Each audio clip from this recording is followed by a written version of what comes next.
mm, en cierto sentido también extenso, largo, de modo que voy a tratar de ver cómo lo vamos desarrollando, de tal modo que se pueda comprender.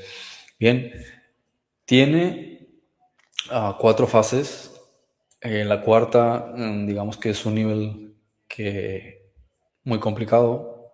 Bien, o sea, ya de por sí el manejo de los primeros tres niveles es ya algo que puede tomar años de estudio, ¿no? De desarrollo, de entrenamiento. De modo que los cuartos simplemente es un nivel en el que el individuo ya llegaría por sí mismo cuando ya avancen los primeros, ¿no? En alguna ocasión he mencionado esto, ¿sí? Con anterioridad, creo que la primera vez hace 10 años de una clase sobre esto, muy escueta, superficial. En alguna otra ocasión creo que también hicimos alguna clase cortita, al menos por encima. Ahora voy a explicar que aunque algunos de estos puntos que voy a mencionar están, o los he mencionado ya con anterioridad, es importante volver a hacer énfasis en que saltarse cualquiera de estos puntos um, dificulta que se pueda progresar, ¿sí? Entonces, en ese sentido sí hay que ser un tanto estricto y literalista en el desarrollo de cada una de las fases. La número uno, que es la puerta de entrada, que también le he mencionado en otras ocasiones, es el trabajo del propio individuo en el silencio, ¿vale? El silencio tiene un aspecto, tiene muchos aspectos importantes porque tiene que ver con los procesos de la propia mente y cómo la mente está trabajando, bombardeando, emanando y proyectando. Si no se trabajan los propios elementos del individuo, no se puede progresar en un trabajo de sanación de esta índole, ¿no? Cada individuo es una mente y esta mente tiene que estar en un estado tranquilo y silencioso para que pueda progresar y avanzar la mente para desarrollar lo que ha de desarrollar. Si hay turbulencia, la mente no se puede focalizar, tiene que entrenar la focalización, la concentración, ¿sí? Y eso lo tiene que hacer en un estado de silencio. El estado de silencio se alcanza en un lugar donde no haya distracciones sonoras. Se puede a veces practicar durante el día lugares donde hay luz como ejercicio inicial, pero es mucho mejor entrenarlo a oscuras, ¿sí? Esto lo que hace es que el individuo no tenga distracciones en ningún ámbito de los sentidos, auditivo, visual, ¿sí? Olfativo, sensorial en general, y después está el tono muscular. Entonces también es importante, como cualquier otro ejercicio psíquico que se empieza a entrenar, que está relacionado también con ejercicios de meditación, es estar en un espacio en el que uno está cómodo, está sentado en un lugar donde que no sientes que te estás encalambrando, que no sientes que estás en una posición molesta, incómoda, o que te duele la espalda, o que tienes que estar de pie, ¿sí? Sino que sientas que puedes estar el tiempo necesario que vas a estar entrenando. ¿Sí? Pues un entrenamiento interior, es como un laboratorio en tu propia mente donde necesitas estar sin prisas, estar tranquilo, estar en paz. ¿Sí? ¿Sí? Eso es lo que los gnósticos llamaban el tálamo, ¿no? El lugar secreto, la cámara nupcial, como dirían en la cultura hebrea, ¿no? Entonces, este es el primer elemento, buscar un momento, ¿sí? En el que el individuo está en silencio, está en calma, está en paz, sin prisa, tranquilo, y relaja el tono muscular. Eso quiere decir que te concentras en cada área del cuerpo, desde los dedos, y vas sintiendo cómo se sienten ligeros, los dedos de los pies se sienten ligeros, las manos, los brazos, los hombros se sienten ligeros. Y es como si conscientemente tu mente no estuviese dándole órdenes de impulsos neuronales a esas áreas. Así luego los glúteos, las piernas en general, el abdomen, la espalda, la nuca, la cabeza, entonces finalmente los ojos, la nariz, la boca. Entonces es como si estuvieses dormido, pero tú pero estás trabajando en estados alfa. en estados delta, en estados gamma, estás desarrollando la mente. Bien, y cierra los ojos para poder focalizar la mente no en los elementos que están alrededor. De hecho, si estás completamente a oscuras porque has tapado algo, pues entonces no importa si abres los ojos, ¿no?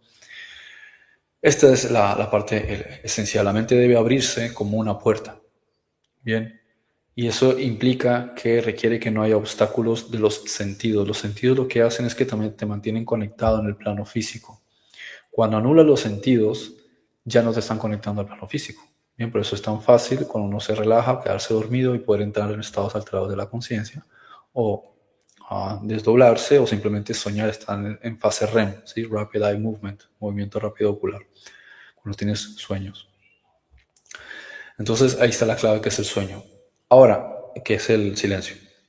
Ahora, una vez entras en este espacio de pensamiento y de trabajo interior de tu mente, puedes proyectar, visualizar, focalizarte en algo y concentrarte. Sí, puedes canalizar la energía hacia un objeto, hacia una idea, hacia un concepto. Y allí, este es el punto de entrada. Si no se hace esto, no se puede trabajar en ninguna otra área de desarrollo de la mente. Entonces, tras esta puerta se encuentra una especie de construcción jerárquica, ¿sí? Que es similar a geografía o incluso a una especie de geometría.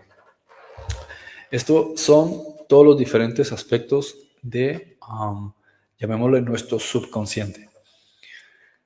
Esta jerarquía son los distintos niveles de sistemas de creencias que hemos ido adquiriendo desde que somos niños. Los programas que se han generado a lo largo de 3 fases. La fase embrionaria, la fase de bebé, niño, la fase adolescente. Luego viene una siguiente fase que es ya la de construcción, que es la de adulto, es donde se hace más difícil deshacer los programas anteriores, mientras en las fases anteriores se pueden deshacer con mucha más facilidad. Como dice el refrán, ya un árbol torcido no hay quien lo enderece, ¿no? Entonces, este trabajo, por eso es importante que hay que irse al interior en el trabajo de desarrollo. La geografía la podemos entender de la siguiente manera. El marco más cercano, ¿sí?, de análisis, y todo esto es incluso mejor si tienes al lado un bolígrafo, un lápiz y una hoja, ¿sí? Y en cierto momento vas tomando nota, ¿sí? Podría parecer contradictorio, pues si apaga la luz, ¿cómo vas a ver una hoja? Bueno, puede ser con el teléfono o con una lamparita al lado, o si está al lado de la persiana, abre uno y cierra. Bueno, eso ya cada uno que vaya improvisando, vaya viendo cómo lo hace. Entonces, esta especie de geometría, o específicamente una geografía, es una estructura donde hay distintas capas. Las capas más superficiales son los elementos con los que nos estamos encontrando en nuestra vida de forma más evidente, ¿no? Este marco evidente o este marco obvio son los escenarios del día a día. ¿Por qué me pasa esto? ¿Por qué pasa lo otro? Entonces hay que empezar, es un trabajo de autoanálisis, donde uno va descubriéndose a sí mismo, y aunque pueda parecer obvio, en realidad son cosas que uno no está encarando en un sentido consciente, ¿no? Entonces aquí ya se empieza el trabajo de disciplinas. ¿Sí? Entonces este segundo ámbito incluye 5 disciplinas y es un ámbito que es estrictamente mental. Perdón. Aunque vamos a hablar de los ámbitos de la sanación del cuerpo, primero tiene que sanarse la mente, porque es que la mente es la que está construyendo la criatura corporal, de manera que lo que ocurre en el cuerpo es el resultado de la mente. Es un ejemplo. Veamos, por ejemplo, en un río donde alguien puede estar vertiendo algo y tú estás tratando de detener el vertido recogiendo, ¿sí?, los escombros o la suciedad o los líquidos sucios, y gastas muchísima energía porque estás yéndote al resultado. No te estás yendo a la fuente, que es más arriba, donde se está vertiendo la suciedad del líquido o lo que sea. Entonces, ¿la fuente cuál es? La mente. Todo lo que ocurre en el plano físico se refiere a la mente. En el ámbito del cuerpo o en el ámbito de lo que nos ocurre alrededor, siempre es la mente. Es el origen de todas las cosas. Lo que Yeshua llamaba el reino de Dios o el reino de los cielos, ¿vale? Entonces, la primera disciplina mental es, o sea, primero hay que reeducar y reestructurar y reprogramar la mente para que entonces los resultados en el cuerpo funcionen. Luego ya nos vamos al cuerpo, porque hay que entender también cómo funciona el cuerpo y cómo está construido. Bien, cómo la construyó la mente, bajo qué estructuras, ¿no? Entonces, vamos con esta primera disciplina. No sé si lo tengo aquí en alguna diapositiva. Así complemento también con el diálogo.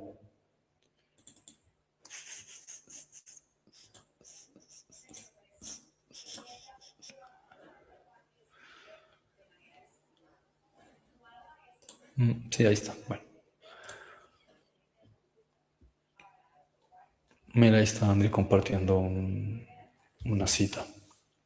Guarda silencio ante Jehová y espera en el Salmos 37, 7. Al principio mencionó el silencio, se refiere a que debemos estar en un lugar silencioso, que debemos callar las voces de la mente que distraen. Las dos cosas. Bien, las dos cosas. Precisamente para poder distraer, o sea, primero hay que acallar la mente, eso requiere un entrenamiento. Sí, eso toma un tiempo hasta que lo vas perfeccionando, hasta que consigues hasta que consigues dominar esta disciplina, requiere algo de tiempo. Van primero los pensamientos a distraerte sobre qué tienes que hacer ahora, qué hay que hacer después, qué te tiene inquieto. Por esa razón, precisamente necesitas empezar un proceso primero de silencio antes de entrar en materia. Es similar con la oración. Antes de orar deberías entrar en meditación para que la oración no se, ¿cómo se dice? No se distraiga, no se perturbe por tus ámbitos o flujos emocionales y demás, ¿no? Que puedan distorsionar la calidad de la comunicación. Entonces, este primer aspecto importante es una conexión con la infinidad inteligente. Entonces hay que entrar en este estado que es el reino de Dios, el reino de los cielos, si le queremos llamar así en términos del Nuevo Testamento.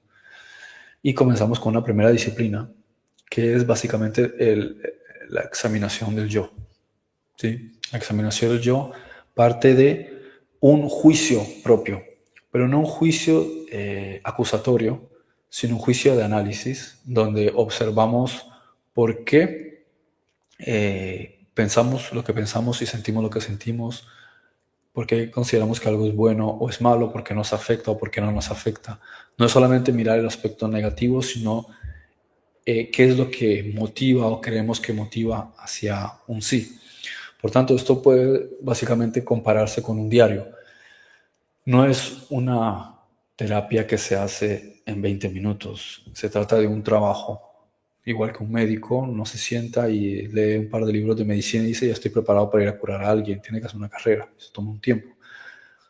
Esto es lo mismo. Esto es, yo pongo aquí unas pautas y a partir de aquí, quien lo quiere desarrollar tiene que entender que implica una dedicación y un entrenamiento. ¿Vale? Entonces, este primer aspecto de puerta de entrada es básicamente la misma que para la meditación, la oración y cualquier otro entrenamiento, incluso habilidades psíquicas. Entonces, examinar el yo es interiorizar, ¿sí? Todas las polaridades que podemos entender en la dimensión que nosotros manejamos, ¿no? Entonces, las polaridades es todo lo que consideramos bueno y todo lo que consideramos malo, los razonamientos que tenemos sobre la vida o sobre el mundo. ¿Por qué me siento de determinada forma? ¿Qué es lo que veo respecto de esto? Un ejemplo, ¿no? Con lo que observamos en el ámbito social y geopolítico actualmente. Hablan de los casos de Jeffrey Epstein, ¿no? Entonces, ¿cómo uno puede tomar esto como ejemplo? ¿Qué te viene a la mente cuando escuchas estos temas? Si sientes indignación, escribir, ¿por qué siento indignación? Ahí empiezas a analizar los juicios que tú mismo tienes sobre ti mismo y que tienes sobre otros. A veces uno piensa, no, es porque es una injusticia. Pero aquí empiezas a conocerte a ti mismo y a descubrir cosas que pueden incluso resultarte perturbadoras porque podrías pensar que incluso en tu ser más interior tienes una especie de envidia porque estas personas tenían relaciones con jóvenes, que a lo mejor que hay muchas personas en el mundo que también pensarían que si se diesen las circunstancias habrían hecho lo mismo. Pero eso se está hablando de que es un, ¿cómo se dice? Un fenómeno occidental. En realidad es un fenómeno que está relacionado con el ser humano, porque esto venía de la cultura griega. Siempre ha sido algo natural que dadas las circunstancias se diese algo parecido. Lo vemos en Génesis, Génesis 6, que bajan los Nefilim y tienen relaciones con los humanos. Ellos están representando una raza mucho más vieja y nosotros una raza mucho más joven. Entonces, básicamente como una violación, un abuso. Entonces, es algo que está inherente en el sentido de deseo de dominio y de poder y de poder adquirir una energía más joven. Bien, entonces, si vas al interior, te paras a pensar y dices, ¿yo por qué estoy juzgando a otras personas cuando yo mismo, si estuviese en la misma circunstancia, a lo mejor habría caído en las mismas trampas, ¿sí? A los mismos deslices? Y si observas, por ejemplo, los que son religiosos, ¿qué podrían decir si David mandó a matar a alguien solo para poder estar con su esposa? ¿Sí? Salomón tuvo un montón de esposas. La ley decía, no puede, cuando seas rey no tendrás muchas esposas. Ellos tenían cientos de esposas y cientos de concubinas. Cuando uno se para a analizar, dice, pues entonces, ¿quién soy yo para opinar más que toda gente religiosa? Pablo, por ejemplo, ¿cuántas cosas no hizo? Y que él mismo asumía que después el sufrimiento que pasaba como cristiano era porque él comenzó haciéndole daño y participando en el sufrimiento de otros. Por eso utilizo esto como ejemplo para que uno mismo también razone sobre por qué tengo que estar yo señalando a las demás personas si yo tampoco soy perfecto. Yo también tengo mis errores, yo también he cometido mis transgresiones y yo mismo si me hubiese en las circunstancias de otras personas a lo mejor también podría haber caído en ciertos deslices o algunos errores o me habrían podido también engañar, ¿no? Porque muchas de estas cosas que también observamos no es que sea gente mala, sino gente que ha estado en unos círculos donde hay drogas, alcohol, excesos, muchísimas cosas que al final hacen que la gente pierda la coherencia y se deje llevar. Así que cuando uno hace un análisis, uno es el primero que debe evaluar qué me habría pasado a mí si yo hubiese estado en esas condiciones. O a veces qué habría pasado si me hubiesen pagado lo suficiente. Piensas, wow, ¿de dónde entra el principio de mi moral? A lo mejor me hubiese vendido por X cantidad de dinero. No, no es algo que tienes que contar a las demás personas, ni es algo por lo cual te tienes que sentir mal. Es simplemente algo que en la experiencia del universo te está haciendo que te autoconozcas a ti mismo y que evalúes qué es juzgar a las demás personas, ¿sí? Yo no tengo por qué estar opinando nada sobre nadie porque yo soy el primero que ahora lo analizo y digo, mejor me mantengo al margen porque me estoy yo mismo analizando a mí mismo que yo también podría tener errores y fallos a lo mejor en otras áreas, ¿sí? Como digo aquí el caso de la Biblia, hubo personas que participaron en el asesinato de otro individuo, ¿sí? Y sin embargo, si uno se queja porque fulanito hizo determinada cosa. Un ejemplo, Moisés asesinó a un soldado que no lo atacó a él, ¿sí? Y sin embargo nunca hubo un tribunal ni un juicio contra Moisés. Pero es un icono del judaísmo, sí, pero es un icono que cuando cumple 40 años mata a otra persona. Bien, y tuvo que escapar de un país porque si no hubiese tenido que rendir cuentas por el asesinato. ¿Y qué pasa? No, eso no es importante. Ah, bueno, no importa. Entonces, a veces también son circunstancias donde uno tiene que evaluar. Por eso es bueno analizarse uno a sí mismo y conocerse y tomar a veces ciertos ejercicios, como estoy diciendo ahora con el caso global, donde uno empieza a analizar en realidad son patrones de los seres humanos. La víctima también atrae al victimario, de manera que de un modo u otro nosotros mismos estamos siempre en unas circunstancias de escenarios de aprendizaje y de evolución, causas y efectos, lo que yo atraigo, lo que estoy buscando, etcétera, ¿no? Pero eso, para poderlo entender debidamente, hay que salirse del marco teórico o doctrinal, sino analizarlo en el interior, a veces uno mismo visualizar las circunstancias. También ocurre con escenarios de miedo. Cuando tengo miedo sobre determinada cosa, ¿por qué tengo ese miedo? Trata de entrar en tu mente y analizar y verte en esas circunstancias sobre el miedo. Y por encima de todo, irte al patrón inicial que a donde tu memoria logre llegar, ¿no? ¿Cuándo fue la primera vez que yo empecé a sentir este tipo de miedos? Se conectan con determinado escenario y entonces te transportas imaginariamente a ese lugar y a esa época, vuelves ahí y analizas el escenario. Y luego lo puedes ir comparando con otras circunstancias, ver ¿Qué habría pasado conmigo si eso no me hubiese ocurrido? Si esta persona, a lo mejor alguien me hace daño, ¿cómo puedo yo sanar eso y continuar avanzando, ¿no? Entonces, por eso es importante el ejercicio que estoy explicando de la primera disciplina mental. Una vez has entrado en el laboratorio de tu mente, en esta cámara nupcial, en esta psique, es la examinación del yo, que yo recomiendo que se haga por secciones. Cuando fluya, preferiblemente mínimo una vez por semana, con eso tomo un rato, y avance, por ejemplo, aspectos que tienen que ver con el ámbito emocional, miedos, inseguridades, tristeza, resentimientos, estoy peleado con mis padres, ¿por qué? Estoy peleado con mis hermanos, ¿por qué?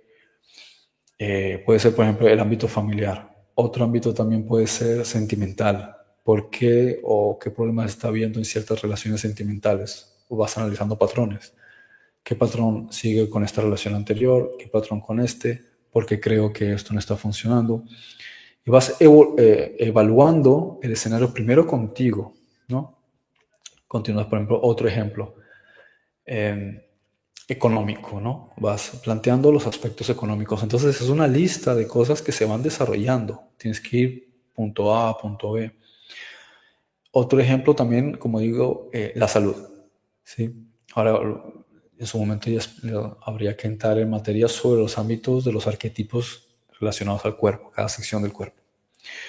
Pero el punto es ir desarmando los puntos más relevantes, que yo diría que son familia, que es el eje número uno, aunque uno crea que no. Familia es número uno porque es arquetípico.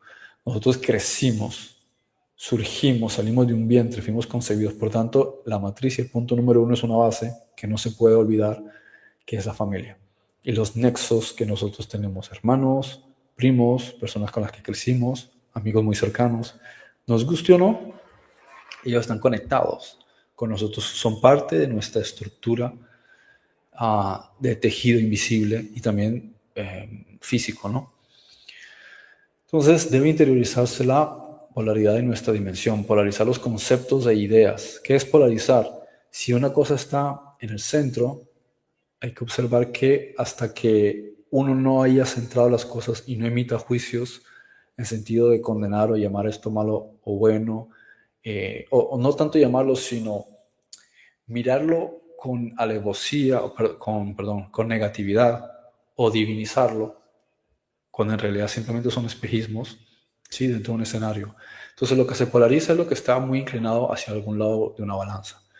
Por dar un ejemplo, imaginemos que somos 10 personas que estamos en una balsa o un bote. Si 5 personas están en estribor y 5 personas están en babor, o sea, a la derecha y a la izquierda, el bote se mantiene bien, ¿sí? Incluso si hay una cierta sacudida, podría mantenerse. ¿Qué pasaría si gente del lado de estribor, o sea, del lado derecho, se polarizase hacia el lado izquierdo? Entonces tenemos que el bote va a empezar a tender a inclinarse, ¿sí? A escorarse, como se dice. Si hay 3 personas en un solo lado y 7 del otro, es bastante posible que el bote se empiece a torcer de tal manera que una pequeña olita ya los puede tumbar, le puede dar la vuelta al bote. Si se pasan todos a un solo lado, inexorablemente el bote se da la vuelta y se hunde, ¿no? Entonces, yo preguntaría, ¿cómo se dice? Retóricamente, ¿cuál es el lado bueno del bote? ¿El lado derecho o el lado izquierdo? Ninguno. Eso es un razonamiento humano. Uno es el que dice que la derecha es buena y la izquierda es mala, ¿sí? Pero en realidad no existe tal cosa. Lo correcto en realidad es el centro. Si estuviesen todos en el centro, el bote simplemente se mantiene. Pero se mantiene un cierto balance mucho más organizado si 5 están al lado izquierdo y 5 están al lado derecho. Eso es una cuestión de física, ¿sí? Más que estar en el centro. Y eso es lo que nosotros estamos aprendiendo en el mundo. Nos estamos viendo hacia el centro, no nos estamos yendo al lado derecho. Entonces lo mismo aquí pasa si lo miramos con el mundo de la geopolítica. Algunos se quieren poner del lado derecho, otros se quieren poner del lado izquierdo. En realidad el punto es estar en el centro. Si estás haciendo algunas cosas sobre la derecha, tienes que pensar por qué están a la derecha cuando debería estar en el centro. Las cosas que están a la izquierda, pensar por qué están a la izquierda si deberían estar más en el centro. Y esta es la clave esencial. ¿Por qué me molesta lo que me molesta? ¿Por qué aplaudo lo que aplaudo? No solo tienes que decir a las demás personas, no funciona de esa manera, porque tienes que comprenderlo dentro de ti mismo. Por eso digo que la clave es irlo analizando mientras lo vas escribiendo y luego de vez en cuando, 1, 2, 3 veces por semana, repasar lo que has escrito, analizar. Eso lo que hace es que las aguas turbulentas del subconsciente de repente empiezan a calmarse porque todo lo que has querido organizar en tus ideas se sacude, ¿sí? Se revuelve. Al momento en que lo escribes es como si fueses una impresora, lo imprimes, ahora queda fuera de ti, ya no te va a estar, eh, ¿cómo se dice? Ya no tiene esta turbulencia dentro de ti, ahora lo has sacado, lo tienes escrito. Sigue existiendo, la idea está, pero ahora está escrita, ya no te va a estar quitando energía de pensamiento, ¿bien? No te va a estar distrayendo, no va a quitarte la capacidad de focalización y de concentración de la energía. Si tu pensamiento fuese una especie de láser y se proyecta en alguna dirección, consigues que queme. Pero si pierde la intensidad, se va disipando, tú notas como que hay un pequeño tono rojizo alrededor, pero no va a quemar, ¿sí? Lo mismo es con la energía, y lo vemos, por ejemplo, la lupa, ¿no? Una lupa, vemos luz solar, si la focalizas de la manera correcta, puede quemar. Si no la focalizas de manera correcta, sí, amplías la visión, pero no produce ni siquiera calor.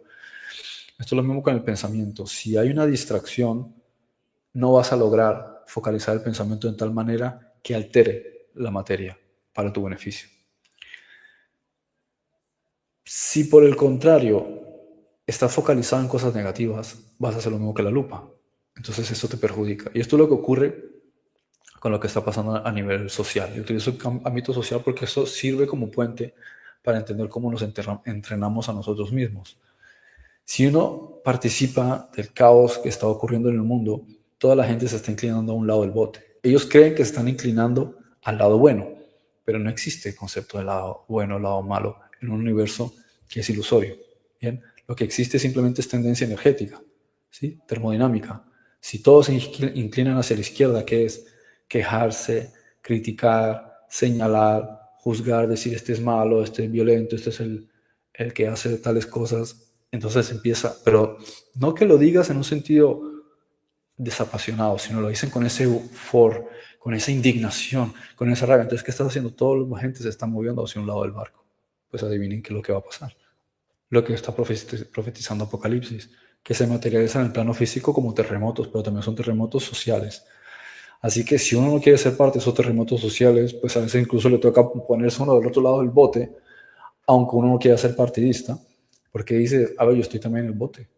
Si yo me pongo con ustedes, aunque me ponga en el centro, igual se va a dar la vuelta. Necesito empujar hacia aquí y jalar si hace falta de las orejas a más de uno, darles 3 cachetadas y empujarlos al otro lado y decir, no es el momento para ponerse con eso, porque nos vamos a hundir todos porque no están razonando, se están dejando llevar por sus emociones. Bien, este es el punto también importante. Da igual quién tiene la razón o quién es bueno o quién es malo dentro de la película. Es la parte donde uno toma su energía de carga y la transporta al mismo lado de los demás, aunque uno lo haga con otros razonamientos. Estos que están al lado de aquí es contra Trump o contra el bando contrario o contra. Y todos son contra alguien diferente, pero todos son contra. El universo no entiende si es bueno o es malo, está entendiendo es que hay una carga de odio, de crítica y de calumnias y de indignación. ¡Ah! Mira toda la gente que está en el caso de Epstein. Bueno, pues si no es capaz de quitar la parte emocional, nos vamos a hundir todos. ¿Vale? Entonces me pongo del otro lado y trato de buscar un balance, un equilibrio, buscar la parte psicológica, buscar la parte de mirar por dónde se puede entender todo eso. Por decir algo, un ejemplo, ¿sí? Y no les sorprenda si no avanzo mucho más porque no importa avanzar mucho más. La cuestión es que se vaya entendiendo cada punto para que cuando se entrene y se avance, se haga de la manera correcta. Yo ya conocía de todas estas cosas que están ocurriendo con Jeffrey Epstein. De hecho, conocí personalmente a una de las personas a las que él le hizo mal. ¿Sí? Y esto desde hace muchísimo tiempo, hace más de 20 años. Cuando yo me entero de todas estas redes que tienen que ver con los niños, con cultos satánicos, canibalismo, eso es lo que me motivó a poder transmitir a la gente información. pero no hablé de ese tema. Sí, siempre lo he mantenido callado. ¿Por qué? Porque era un tema demasiado sensible, como decía Jesús. Si no entendéis lo celestial, mucho menos entendéis lo terrenal. Si yo hablaba de temas de ovnis y se burlaban de mí, se trataba de hablar de alguna cosa del Illuminati o alguna conspiración y mucha gente patinaba, no entendían algunas cosas. Yo pensaba, imagínense si les llego a contar que todos sus actores famosos, cantantes y la corona británica y el papado y los jefes de Estado y todos están metidos en redes oscuras y hacen esto y aquello, me lanzan a la hoguera. Entonces, simplemente lo que hice fue interiorizarlo, pero al principio no sentí tanto indignación, sino shock. ¿Sí? Estuve 3 días completamente afectado. Eso fue como a mediados del año 2009. No me sabía, pensaba, sí, hay muchas conspiraciones, pero esto fue demasiado impactante porque aparte llegó de golpe. Fue información, cómo tienen túneles, cómo transportan los niños, utilizan los orfanatos, los hospitales, desaparecen millones. Era como, ¿qué? Casi que me vomito, ¿no? Solo me apetecía llorar del shock, ¿sí? De que algo así tan de esa envergadura estuviese ocurriendo. Una parte de mí quería simplemente pensar, no he visto nada y continúo mi vida. Esto es demasiado fuerte. No lo niego, o sea, no lo rechacé porque pensé, yo creo que aquí el Espíritu Santo me está enseñando algo importante. Pero no caí en el hecho de empezar a señalar y decir, mira, Oprah Winfrey, mira lo que está haciendo, que se fueron los primeros que hasta el día de hoy siguen en la siguen siendo los más vigilados y los primeros que han desaparecido, ¿no? Bill Gates, Tom Hanks, Oprah Winfrey, ¿sí? Y otro, Kevin Spacey, que estaba investigado también desde Francia. Si entraba a Europa, lo metían a la cárcel. Entonces ya había yo todas estas cosas ya las sabía, pero no quería entrar en eso. ¿Por qué? Porque precisamente ahí está que a lo mejor yo integraba esto viendo que todos están en un proceso de aprendizaje y todos, el mal que hagan igual se la va a devolver. Entonces, ¿qué me importa? Pero no es algo que las demás personas puedan entender. Entonces se llenan de rabia, de indignación, entonces toman una información que a lo mejor es técnica y la toman para mal. Entonces pensé, entonces, ¿para qué les cuento esto? Primero, no me van a creer, se me van a coger conmigo. Y aparte, se van a llenar de rabia. Y si yo lo justifico y no se entiende correctamente, dirán, no pasa nada, entonces hagámosle mal a las demás personas. ¿Sí?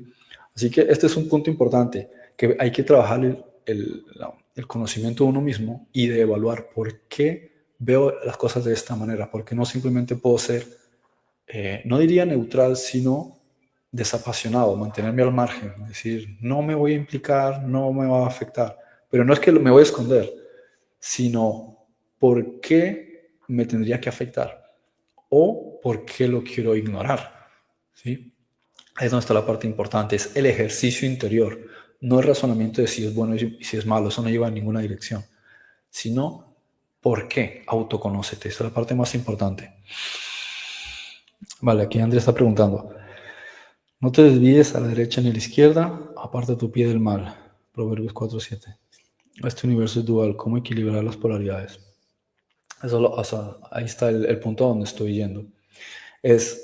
Toma cada uno de los temas, ¿sí?, que consideras más relevante, lo primero que viene a tu mente, y vale, este es el ejercicio de hoy. No necesitas más, no necesitas acumularlos, porque si saturas la mente no se procesa debidamente el trabajo interior. ¿Sí? Tienes que rumiar cada experiencia, ¿sí? Gestionarla debidamente. Elige un punto.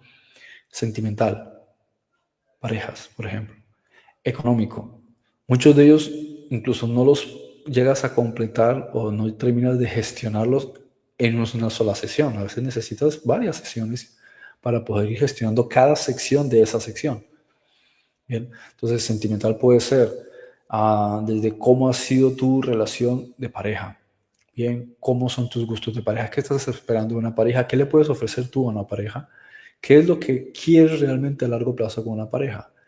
Bien, entonces cada uno de estos aspectos también es importante, incluso dentro de ti mismo, y esto puede resultar bastante más chocante. También tienes que conocer tus pasiones y tus deseos, tus límites, también tus propias limitaciones, por encima de todo tus propios complejos, porque los complejos también van a determinar si hay una coherencia en lo que quieres y en lo que vas a atraer.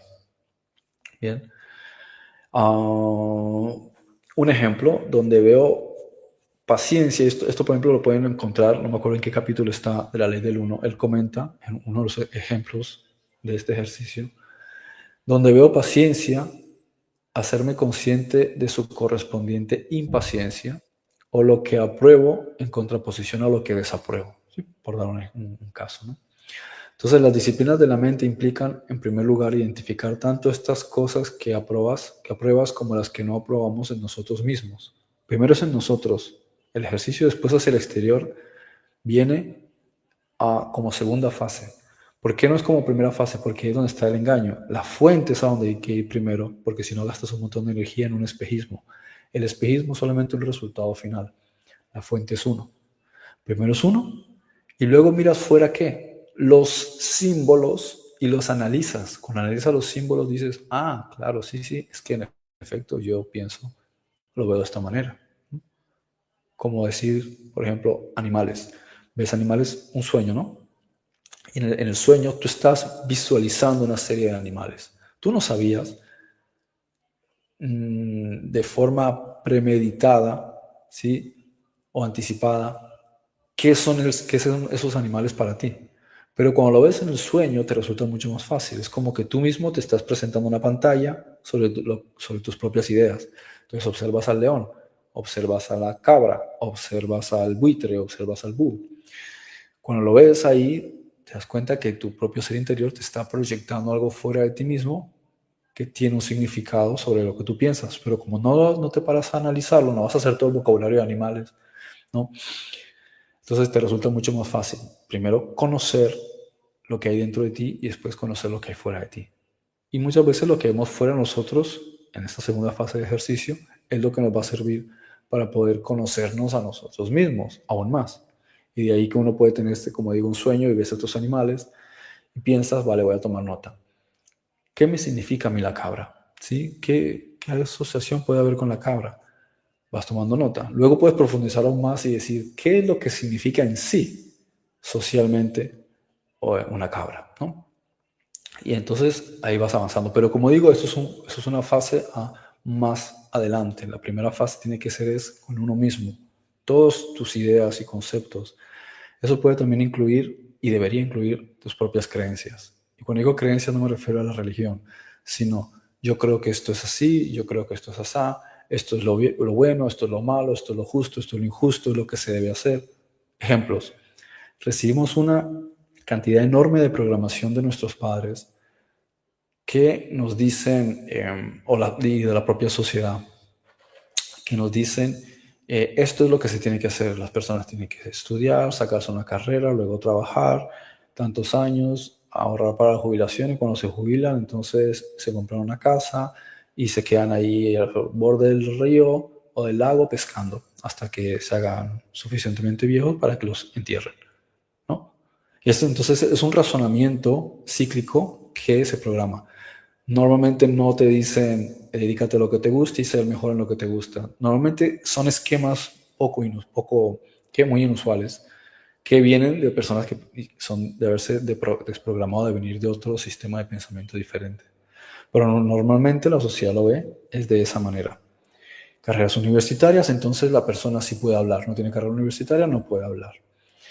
Bien, tiene un título, entonces sí se le da un trabajo porque sí está capacitado, independientemente de que sepa muchísimo más que una persona titulada. Entonces son programas.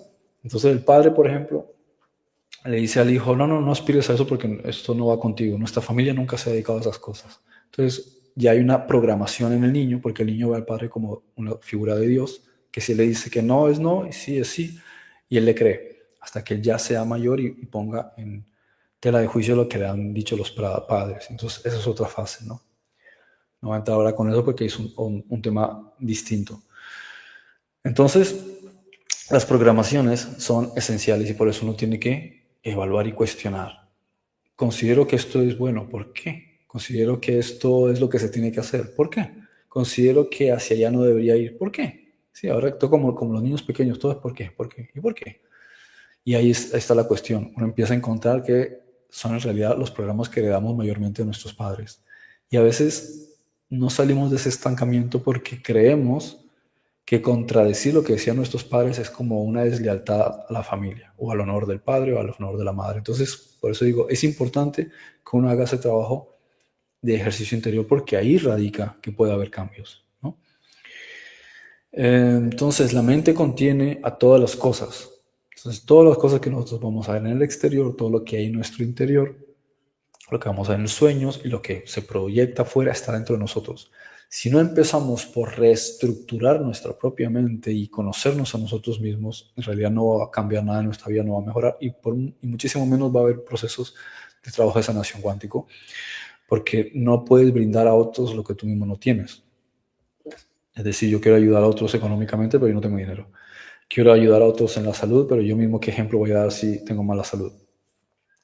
Quiero, no sé, darles a otros conocimientos sobre X cosa, pero ni yo conozco ese tema. Entonces, para dar algo, tú tienes que tenerlo. Amad a las demás personas como a vosotros mismos. ¿Cómo voy a amar a los demás si ni siquiera yo sé lo que es el amor ni practico el amor? ¿No? Entonces, si quieres dar algo, tienes que construirlo, tienes que poseerlo. Y ahí implica el trabajo interior en poder construir esto, ¿sí? Entonces, todo lo que uno experimenta en la vida está en el interior.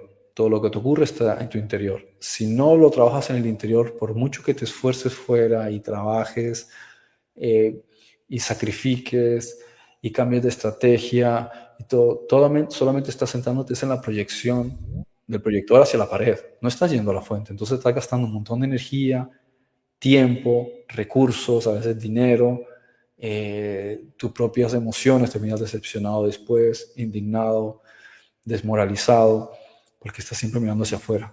Entonces, toda esa energía que gastas y ese tiempo y esa inversión que pones fuera, lo sufres, ¿sí? Porque a veces pasan décadas y ves que no hay ningún progreso y crees que la vida está en tu contra, o el presidente, o el partido político, o es el diablo que te pone zancadillas, y no te das cuenta de que desde el principio eres tú, que no te has tomado un poco de tiempo a poder corregir eso. De hecho, puedes empezar con un ejercicio 5 minutos al día, luego puedes dividirlo 5 minutos por la mañana, 5 minutos por la tarde, 5 minutos por la noche, luego le vas dedicando un poquito más de tiempo, vas organizándolo mejor, puedes dedicar unos minutos, ¿sí?, al día, alguna vez por semana, sí, sentarte con calma y decir, mira, ahora sí lo voy a hacer 20, 30, 40 minutos, el tiempo que haga falta. Cuanto más le estás dedicando a eso, estás trabajando en el reino de los cielos, ¿sí? Estás dentro del reino de Dios, corrigiendo todas las cosas para que el reino de Dios produzca las cosas en el reino del mundo, en el plano físico.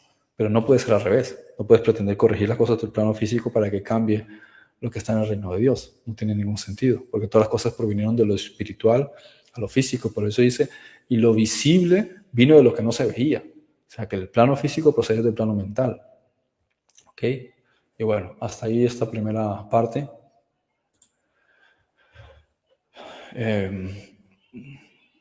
No sé si quieren comentar alguna cosa, tienen alguna pregunta. Gracias por asistir, por tener paciencia, por hacer como que me entienden.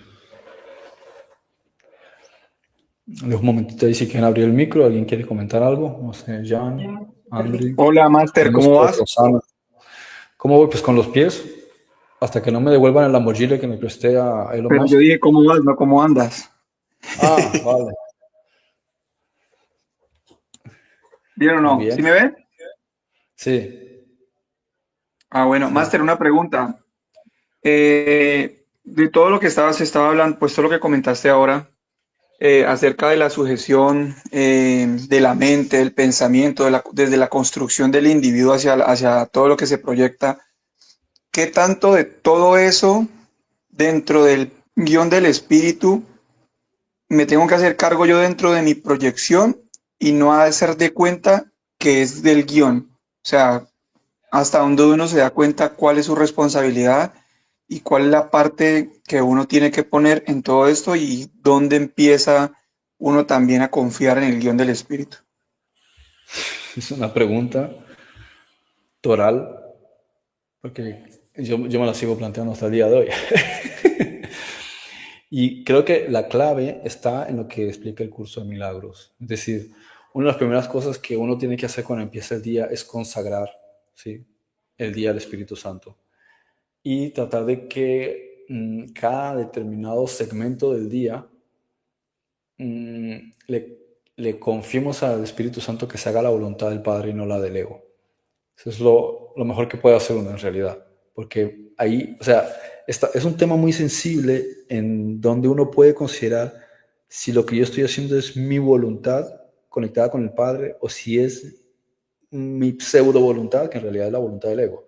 Entonces, como es un tema que toma mucho tiempo de entrenamiento, pues a veces tardar años hasta que logras depurar y ya vas conociéndote cada vez más y vas evaluando y dices, yo creo que esto es más del ego que del padre, pero eso requiere un tiempo, porque está muy entremezclado. Es como esta leyenda de la serpiente Jormungandr, ¿sí? De los nórdicos que están a raíces del árbol, ¿sí? Yggdrasil.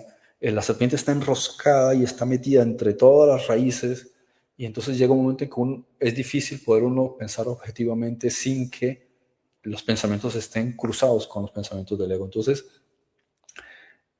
resulta complejo a veces también tomar decisiones sin uno tener claro si esa decisión está viniendo de uno conectado con el Espíritu Santo o si este pensamiento en realidad es algún espejismo del ego. Por eso todo este trabajo interior es esencial, donde uno va depurando. Entonces, cuando ya no hay una implicación emocional, cuando ya no hay un programa errado en uno, ¿sí? Cuando uno va sanando estos paradigmas que ha ido cogiendo de niño, entonces vas depurando todo eso y ya luego resulta que cuando uno piensa sobre algo, no hay distracciones ni engaños. Entonces el pensamiento es como mucho más limpio, ¿sí? Está depurado y hay mucha más claridad a la hora de tomar decisiones. Ya se siente como uno como conectado, ¿sí? A lo que tiene sentido. Y lo segundo es entender cómo funciona el guión, que es a lo que estás yendo. ¿Cuál es mi propósito de vida? ¿Sí? Ahí es donde también está la parte esencial.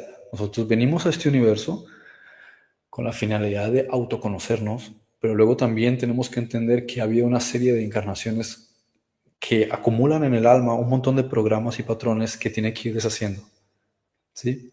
Entonces, el principal dilema, diría, es que a veces la parte de nuestras emociones nos juega en nuestra contra y es una parte también que tenemos que depurar, pero va a depender de cuántos exámenes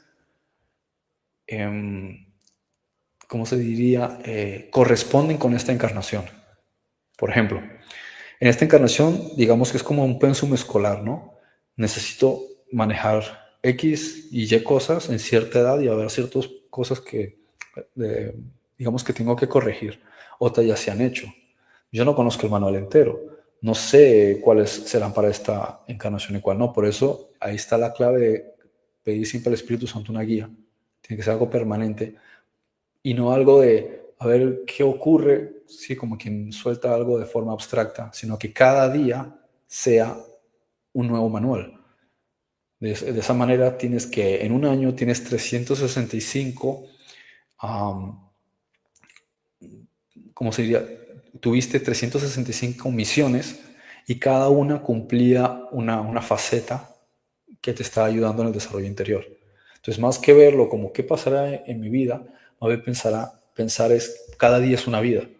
Por tanto, cada una puede tener una sección que se complementa con otros días o en un solo día hay algo que se puede corregir y ya está, no hace falta repetirlo más. Hoy se solucionó algo, hoy aprendí algo increíblemente bueno, hoy tuve una experiencia que me ha cambiado el enfoque o que me ha ayudado a tener una perspectiva diferente. Entonces ahí está la cuestión de que a veces uno, si trata de hacer las cosas por sí mismo, lo tiene bastante complicado y muchas encarnaciones va a tener que seguir rehaciendo y haciendo. En cambio, si uno pone el Espíritu Santo que le esté guiando, se hace mucho más fácil ese trabajo interior, que uno entienda qué estoy haciendo aquí. Entonces, las dos cuestiones más importantes, deshacimiento del ego y comprensión de que todos somos uno, y básicamente es lo mismo. Luego está ya la parte de el servir, y el servir, que es de lo que va esta clase, está directamente conectado con el hecho de que yo no puedo servir a otros si primero no corrijo todo lo que hay en mi interior. Si observas, por ejemplo, hablando por ejemplo de casos bíblicos, José, antes de ser administrador del faraón en Egipto, estuvo años metido en la cárcel. Uno puede pensar, oh, que la vida es injusta. No, ahí es donde vino su perfeccionamiento, ahí es donde vino su madurez, a solas, en silencio y a oscuras. No es un castigo. Puede que fuese algún castigo de alguna vida anterior, eso es irrelevante. Lo importante es que ahí es donde vino su perfeccionamiento. Moisés, antes de dirigir al pueblo de Israel, estuvo 40 años cuidando ovejas, quiere decir que andaba solo. Imagínate 40 años de entrenamiento donde depuras tu frustración, tu ansiedad, tus, no sé, hasta pasiones, digamos, tu resentimiento, tus dudas, porque es una depuración. Cuando tú estás solo, ¿con quién vas a pelear? Te toca contigo mismo. Entonces es una depuración interior de ideas y de todo. Abraham, por ejemplo, antes de que empezase, o sea, él tiene más de 100 años, 135 creo que es, hasta que viene a tener un hijo, o llega a la edad 135, no me acuerdo, pero tiene ya una edad considerable. ¿Qué tanto hacían ellos en esa época? Analizarse a sí mismos. ¿Qué más iban a hacer? ¿Sí? Entonces, aquí es también una cuestión importante. David, por ejemplo, antes de ser rey, primero tuvo que pasar algún tiempo cerca de la corte de Saúl para familiarizarse con lo que es un gobierno. Y luego tuvo que estar huyendo en cuevas porque lo quería matar este tipo. Se metió entre los enemigos, también convivió con los enemigos, o sea, no tenía una animadversión hacia los filisteos, porque él convivió entre ellos, aunque se hacía el que estaba mentalmente enfermo y demás para que no sospecharan de él. Tuvo que hacer cosas, cualquier tipo de locuras, tener una guerra de guerrilla, o sea, tener una especie de guerrilla, aunque no fuese beligerante, no se quería meter contra el rey. Pero pasó muchos años en esas circunstancias hasta que se perfeccionó y se maduró para poder dirigir un gobierno. Pero cuando tenía 15 años, aunque le hubiesen dicho que iba a ser rey y tuviese muy buenas intenciones y tuviese muy buen corazón, como dice la Biblia, había mucho que él tenía que perfeccionar. Entonces ese conocimiento no te lo brinda un libro. Es algo que tú tienes que trabajar, es algo con lo que te tienes que enfrentar. Pero mucho de ello lo puedes adelantar y perfeccionar a solas, en el silencio. Ahí es donde está la clave. ¿Por qué Mahoma está 50 años perdón, 50 días en el desierto? Porque Jesús está a 40 días en el desierto. Porque Moisés estuvo 80 días, ¿sí?, a solas en el monte Sinaí. Todo esto tiene un sentido. Es en el silencio donde la persona no tiene escapatoria para buscar espejismos, para esconderse o para justificarse. No hay ídolos. ¿A quién le vas a echar la culpa? Si algo estás desarrollando es sobre ti mismo. Tú estás dentro de una nube. Es tu propio reflejo dentro de tus pensamientos. Ahí es donde está la cuestión. Silencio y pedir al Espíritu Santo guía. Ahí es donde se va construyendo ese trabajo interior. Que uno depure todas estas cuestiones emocionales que pueden interferir si uno quiere ayudar a las demás personas. Entonces la clave está, y la conoces, del deshacimiento del ego y la comprensión de que todos somos uno. Esa es la parte esencial. Luego está el entrenamiento del silencio interior y luego ya que cuando te entrenas puedes servir. ¿Sí? Pero para servir en toda esta fase sí necesitas irle pidiendo al Espíritu Santo el procedimiento para cada día. No decir, Espíritu Santo, ¿qué hago este año? Eso es muy abstracto. Si tiene 365 misiones, no va a ser una igual a la otra, ¿no? Bien, no sé si quieres añadir algo a lo que comenté ahí.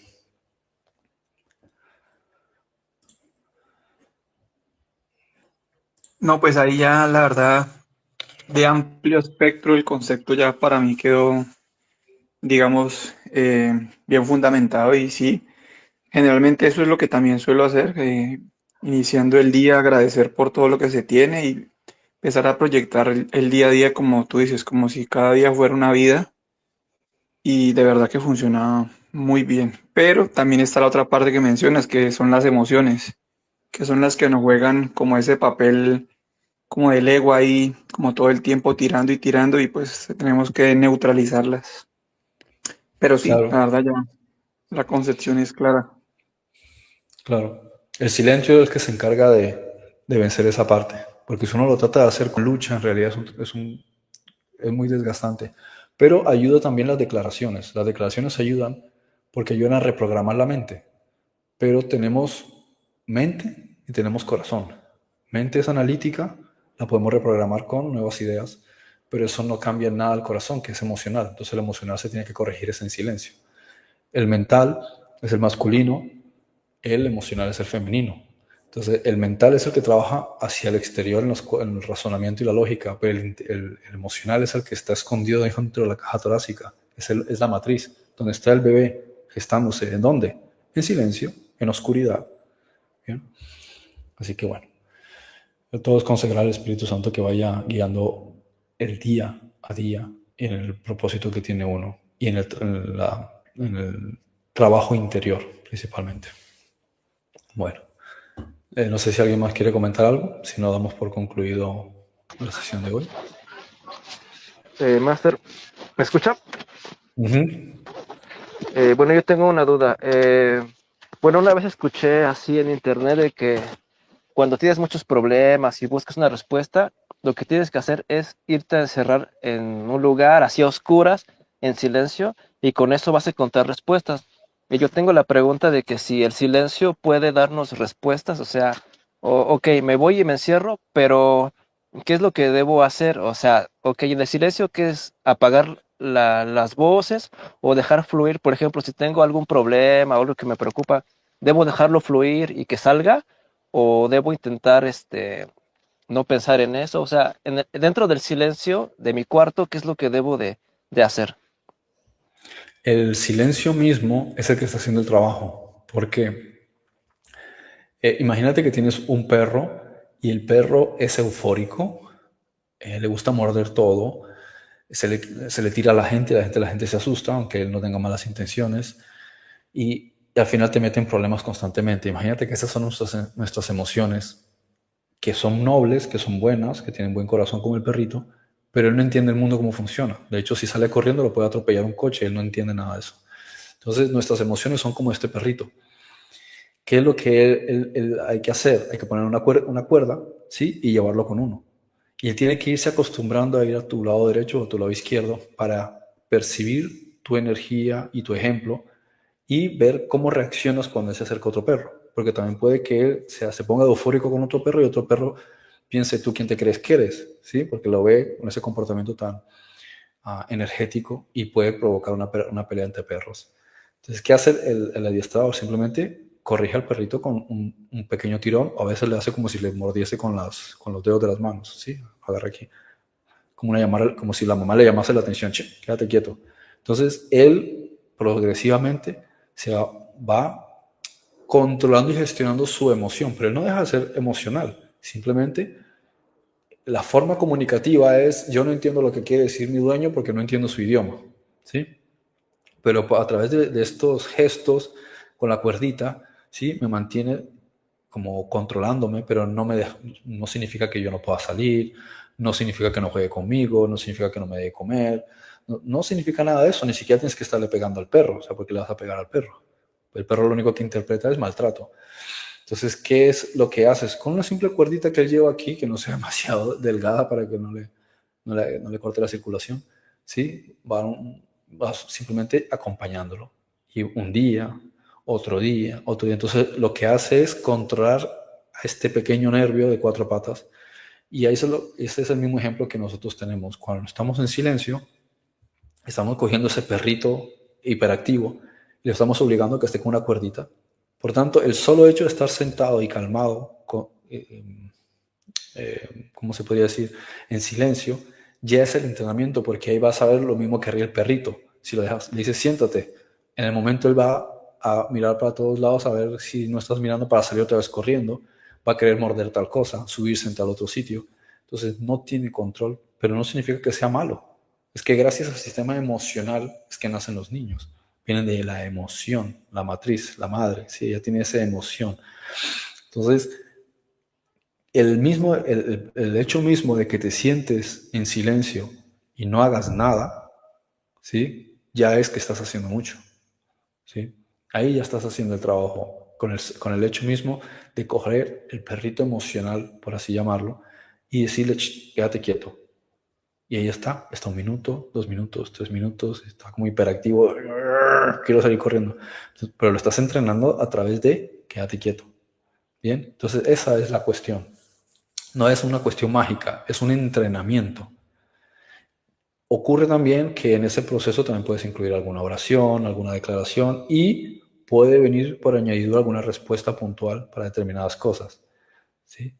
Entonces, ahí hay un combinado de elementos. El entrenamiento interior, que es esencial para que ese perrito, ¿sí?, hiperactivo siga siendo un perro con energía, pero que sabe ya controlarse, y eso le va a tomar algo de tiempo. Entonces, por eso uno necesita estar en silencio, en calma, tranquilo, que sus emociones dejen de estar tan turbulentas y empiecen a calmarse, a calmarse, a calmarse. Por eso necesitas hacerlo sentado, en silencio, calmado, ¿sí? Y como añadidura, sí es cierto que en muchas ocasiones, por regla general, vienen respuestas puntuales para cuestiones puntuales. ¿Pero por qué? Porque es como yo estoy tratando de hablar contigo, pero tú no paras de hablar, y no paras de hablar, y no paras de hablar, y no paras de hablar. Pues no me escuchas porque no paras de hablar. Entonces, ¿qué es la analogía? No parar de hablar, no paras de hacer cosas. Voy para aquí, voy para allá, voy para aquí. Entonces, tus sentidos están totalmente dispersos y distraídos. Entonces, no escuchas. Pero en el momento en que tú dejas de hacer tanto